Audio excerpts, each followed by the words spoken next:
What's up mga par? Ngayong araw mga par, mag-DIY na naman tayo. So may nakita kasi ako kay paring John Ray. Yung kita kasi akong post niya sa Facebook. So inano niya yung mugs niya, parang restore niya. So maganda naman yung mugs niya, pero restore niya, lalong gumanda. DIY tayo. Kung tatalab ba yung DIY natin sa mga mugs natin, kasi yung mga mugs natin mga par, ano na, madami ng gasgas, so pangit na tignan. So wala naman akong ginagawa. Sabado ngayon, day off ko. Titry natin, baka malay mo tumalab, di ba? Pero bago yan, bibili muna ako ng mga kailangang gamit. So abang-abang muna mga par. Sige mga par, bibili muna tayo ng mga gamit. So yun na mga par, nakabili na tayo ng mga materials na gagamitin dito sa mugs natin. Mga papel dilia syempre, saka paint remover pare. Mamaya na lang metal polish kasi wala silang tinitindang metal polish yung napagbilan ko mga par. So mamaya titingin ako sa may DIY. Ito mga par, hindi ako eksperto sa ganito ha. Hindi ko rin alam kung uubra tong gagawin ko o papalpak. Pero kaya nga susubukan natin di ba? Hindi natin malalaman kung hindi natin susubukan. Kung ano man yung kinalabasan nito mga par, tatanggapin natin kasi nga ginusto natin to Pero susubukan nating maging okay yung kakalabasan nito para. Tara, mahaba-habang DJ ito, kaspusan to mga par, kaya tirayan natin, baka abutin pa tayo ng gabi. So, at tinanggal na nga natin yung isang gulong mga par. Isa-isang gulong muna mga par kasi wala akong ibang jack. Nilagyan ko na nga kagad ng paint remover mga par. Napakabagsik pala ng paint remover na to mga par. Unang pahid pa lang, kita nyo naman nababakbak kagad yung pintura. Kaya dapat todo ingat talaga mga par. Iwasan malagyan yung balat, lalong-lalo na yung mata. Pagkatapos mo nga pahiran mga par, binras ko na para matanggal na yung mga pintura. Yan yung kinalabasan mga par pagkatapos kong paint remover. So liliyahin pa natin ng 400. 320 lang ito pero subukan natin.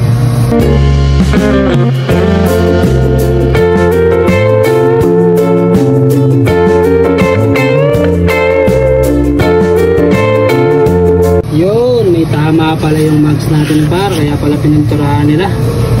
Ayan o, ang lalim o. Minasilya na lang nila.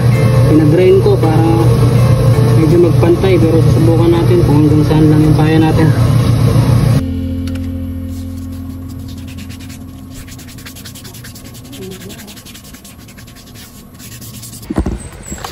Yan na mga par, last na liya na lang.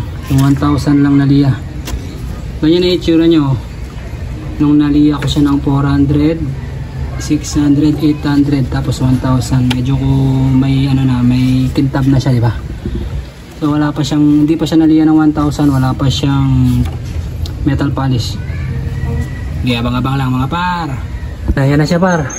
Pagkatapos siyang liyain, papatuyin na lang, tapos lalagyan na lang ng metal polish.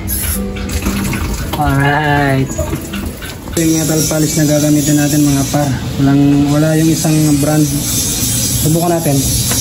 Ayan o, kung makintab yung ulo. Ayan mo? Yes, subukan natin ito mga par. Doon o, tignan nyo, ang puti na o. Hey! Gagamitan natin ito mga par para mabilis. Pagod na akong mag-DJ.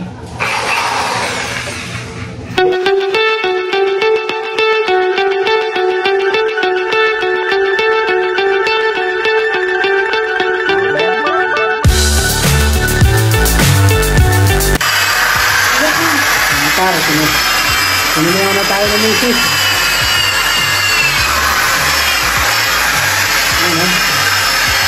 Nakakatakot. Gawin mo, napakintab mo na. I'm so high, I'm hypnotized.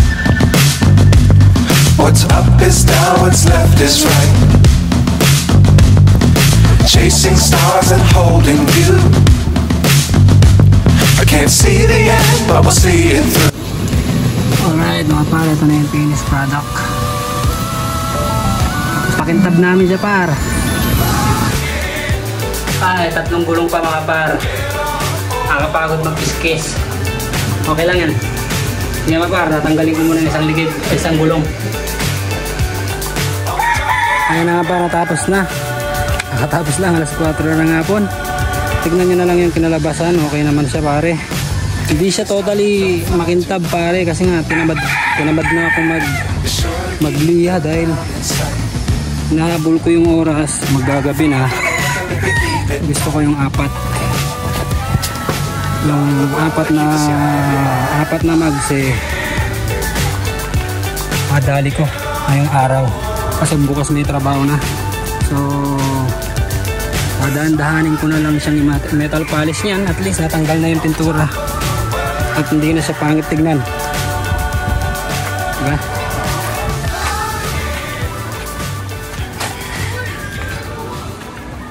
At yun na nga mga par, hanggang doon na lang, nakakapagod. Simula alas 8 pare ng umaga hanggang ngayon alas 4 na ng hapon, yun lang ang dinadali ko. Inahabol ko kasi yung oras, baka magdilim, baka hindi ko matapos lahat. Hindi siya ganun kapulido pare, pero goods na rin. Kasi kesa naman dun sa black kanina, di ba, na puro gas-gas, puro bakbak yung pintura. So ngayon, okay na sa tignan, ano na siya, formal na sa tignan, di ba? Goods na, di ba? Goods na rin yung kinalabasan pare. So, paano ba yan? Alam na this mga par. So, dito ko natatapusin tong vlog na to mga par, itong araw na to, itong nakakapagod na araw na to. So, salamat sa nanood, sa mga nanood sa dati kong vlog mga par. So, thank you sa lahat mga par, and adios.